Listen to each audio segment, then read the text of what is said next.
शिवजयंतीचा उत्सव इथे चालू आहे। मी मावसाळ्यामध्ये आहे, तर प्रमुख तालुका अध्यक्ष यांना आपण भेटून जाणून घेऊ। शहरामध्ये तर मी आता क्रांती चौकला जाऊन आलो, तिथं चांगला उत्साह आहे शिवजयंतीचा, परंतु ग्रामीण भागात पण मी इथं आलेलो आहे। मावसाळ्यामध्ये एक छोटंसं गाव आहे, परंतु इथे सुद्धा एवढा उत्साह आहे। तर याबद्दल आपण काय म्हणजे सांगू इच्छिता लोकांना की शिवजयंतीचं आता स्वरूप बदललेलं आहे पहिल्यापेक्षा? हिंदवी स्वराज्य संस्थापक राजे छत्रपती शिवाजी महाराज यांना सर्वप्रथम मानाचा मुद्रा। आज रत्नापूर तालुक्यातील मावसाळा येथील आज आमच्या गावी छत्रपती शिवाजी महाराज यांच्या जयंतीनिमित्त आज विविध कार्यक्रमाचे आयोजन आज मावसाळा गावात केलेले आहे। अच्छा, त्याचाच एक भाग म्हणून आज सर्व महिला, सर्व युवक, लहान मुलांपासून आज अतिशय उत्साहाच्या वातावरणामध्ये इथं शिवजयंतीचा कार्यक्रम चालू आहे। त्यामध्ये सर्वात प्रथम शहीद जवानांना श्रद्धांजली देण्याचा कार्यक्रम प्रथम घेण्यात आला। त्यानंतर शिवाजी महाराजांच्या बालपणापासून जो प्रवास आहे तो दाखवण्यात आलेला आहे। आताही सध्या लेझिम पथकाचं जे आयोजन करण्यात आलेलं आहे, त्यानंतर पूर्ण गावामध्ये मोठ्या भव्य मिरवणुकीचे मोठ्या प्रमाणात आयोजन करण्यात आलेलं आहे। तरी आणि पूर्ण तालुक्यामध्येही एक मोठ्या उत्साहाने या शिवजयंतीचा कार्यक्रम दरवर्षी होत असतं का? दरवर्षी होतोय मोठ्या, पण ह्या वर्षी जास्त म्हणजे उत्साहात दिसत आहेत सर्वजण आणि जास्त प्रमाणामध्ये म्हणजे साजरी केल्या जाते। रस्त्यांनी बघतोय आपण की लहान मुलांपासून तर मोठ्यांपर्यंत सर्व ठिकाणी हे वातावरण आहे। शहरातून मी आलोय औरंगाबादवरून, आणि मी असं पेपरला वाचलं होतं की हेलिकॉप्टरने काही म्हणजे फुलांचं, त्याबद्दल काही दोन शब्द आम्हाला सांगा। म्हणजे काय वेरूळ येथे शहाजीराजे यांच्या गडीवर तो कार्यक्रम घेण्यात येणार आहे। 10:56चा कार्यक्रम होता, थोडा उशीर झालेला आहे। आम्ही आता सर्वजण तिकडे आम्ही चाललेलो आहोत, तिथंही पुष्पवृष्टी होणार आहे। आणि आताच रत्नापूर शहरामध्ये, खुलताबाद शहरामध्ये एक मोठी मिरवणूक तिथे निघली, तिथे आम्ही शिवाजी महाराजांना अभिवादन करून त्यानंतर इकडे आलो। ठिकठिकाणी आज खुलताबाद तालुक्यामध्ये त्यामध्ये गादाना असेल, बाजारसंघी असेल, गल्लीवर्ग असेल, अशा विविध ठिकाणी शिवाजी महाराज जयंतीनिमित्त अतिशय उत्साहामध्ये साजरी होत आहे। मला माझ्या चॅनलसाठी तुम्ही जो बाईट दिला त्याबद्दल तुमचे खूप धन्यवाद। जयंतीच्या तुम्हा सर्वांना खूप खूप शुभेच्छा। तुम्हाला शिवाजी महाराज की जय, जय भवानी, जय शिवाजी। ओके, धन्यवाद। शिवाजी महाराज की यानंतर दोन लाईन करा आपल्याला सांगत आहे राष्ट्रमाता जिजामाता त्यांना ते चालू करायचे। आपल्याला सर्व मुद्रा करतील, सर्वांना विनंती आहे सर्वांनी लाईन करा।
सर्वांना विनंती, पालखी आपल्याला मिरवणूक करायची। आता घोड्यांना एसी बशी जाऊ द्या आणि समोरली मुले मुली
छोट्याशा गावात खूप छान कार्यक्रम तुम्ही आयोजित केलेला आहे. तरी सांगा माझ्या चॅनलवर 2 शब्द आपण काय सांगणार आहे शिवप्रेमींना?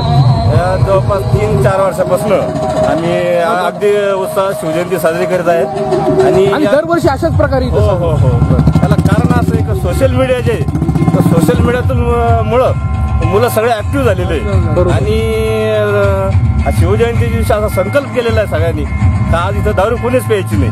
बरं, खूपच छान आहे. आणि यांनी सांगितलेलं की ह्या ठिकाणी ते दारू सोडणार आहेत, हा संकल्प केलेला आहे शिवजयंती निमित्त. खूपच छान मेसेज तुम्ही देताय सर्वांना. 18 ते 20 वर्षाचे जे तरुण मुलं आहे बरं. यांच्या संकल्पनेतून ही शिवजयंती साजरी होते. खूपच छान.